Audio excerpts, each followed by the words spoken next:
I'm 3 weeks into my 90-day Handmade Wardrobe challenge, and this week I finished 2 garments, a top and a pair of shorts.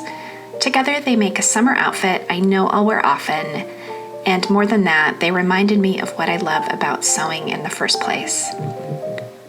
The first piece is the Sagebrush Top from Friday Pattern Company. This is actually my 3rd time making it. I've sewn the dramatic puff sleeve version and a sleeveless one that I wear constantly.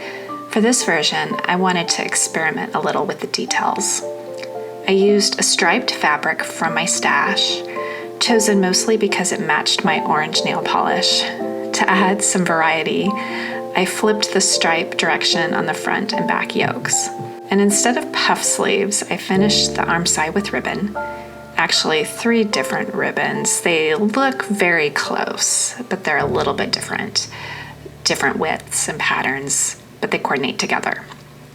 One runs along the armhole, another across the ruffle, and the last down the front yoke. It felt sort of like a risk, but it gave the top a more bohemian, free people vibe, I think. For the neckline, I made bias tape from the striped fabric. I cut it so the diagonal stripes ran opposite directions on each side, meeting at the center front. At first, I wasn't sure I'd like having that seam there, but it's hardly noticeable. Instead, it creates this mirrored stripe effect that I really love. I think that's one of the things I enjoy most about sewing, those small decisions you get to make along the way. Sometimes I'll sew in silence, just letting my mind wander, thinking of ways to make a garment more me. Other times I'll have a cozy mystery or an old show like Psych or Monk playing in the background. Something I've seen before so I won't get too distracted.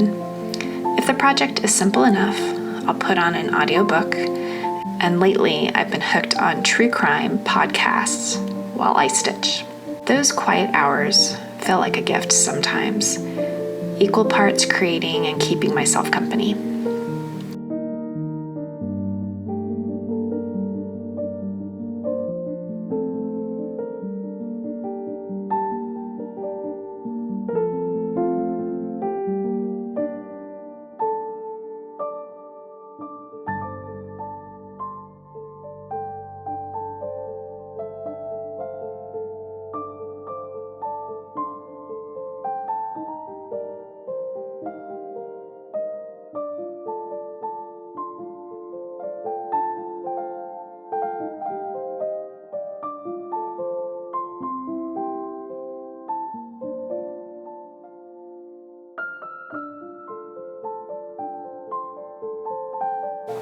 The second piece is the Persephone shorts by Anna Allen. And here's my confession. I started these over a year ago and set them aside. This challenge finally gave me the push to pick them back up.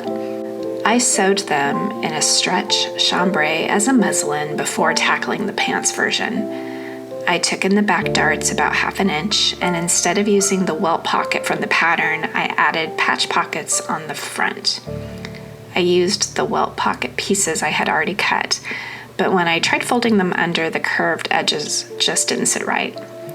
So I cut them off to be square, and patch pockets it was. Looking back, I think they would have looked better if they were larger, but for a muslin, I'm fine with it. Inside the waistband, I added a secret pop of bright green pre-made bias binding. It's hidden, but it makes me smile every time I see it. For the closures, I used my brother's sewing machine for the buttonholes and buttons. It's a small machine, but it does buttonholes really well.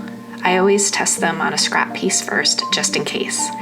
I know a lot of sewists struggle with buttonholes, but this little machine has been solid.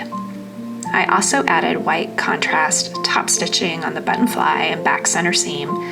It's not perfect, but it adds a fun detail. The waist and crotch both need adjustment, and that's something I'll work on in the next round. But I've been wearing them around the house for a couple of days, and honestly, I don't mind the fit. And I'm really proud of these shorts. They're the first real pants or shorts I made that weren't elastic waist.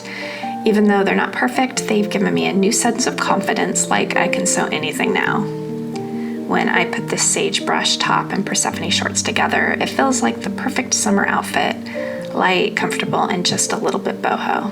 And best of all, both pieces came from fabric I already had in my stash.